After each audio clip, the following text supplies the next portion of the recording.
Okay, oxidation numbers. Oxidation numbers are used to keep track of electrons in redox reactions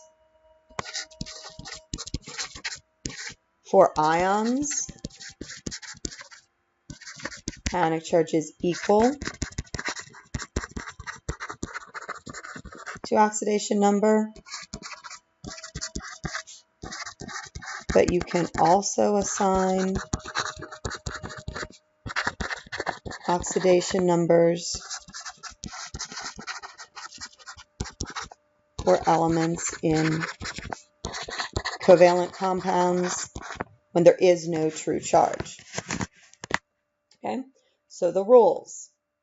Single elements are 0. Monatomic ions, you go with the charge. Fluorine is always -1.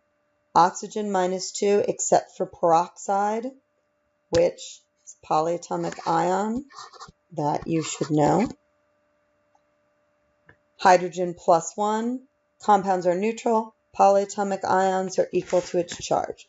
So you're going to do a little bit of algebra here. So if you look at SO2, we cannot assign S. We have 2 oxygens. That is not the peroxide polyatomic ion, so we know that oxygen is -2. This is a compound, so the whole thing is equal to 0. And solve for S. So S -4 equals 0. So S has a +4 and oxygen a -2, which we knew because we assigned it. So here we have the carbonate polyatomic ion. Carbon we're going to have to solve for. There are 3 oxygens. They're each -2. This is an ion, so instead of being equal to 0, it's equal to the charge. Again, algebra.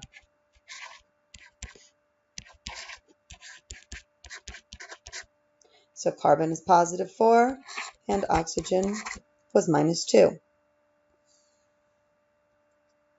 Okay, here we have a compound, an ionic compound.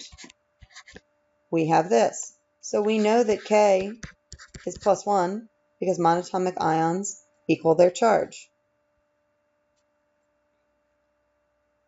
S, we're going to have to solve for. Oxygen we know is always -2. So that ion is -2. So S +4, -2s for the oxygen, is equal to -2, the charge of the polyatomic ion. So S -8 is equal to -2.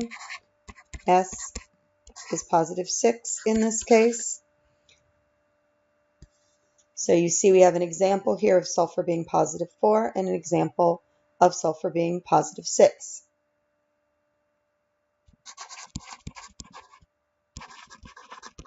Nonmetals often have multiple oxidation numbers available. That's why you solve for anything if it's not in that list for assigning.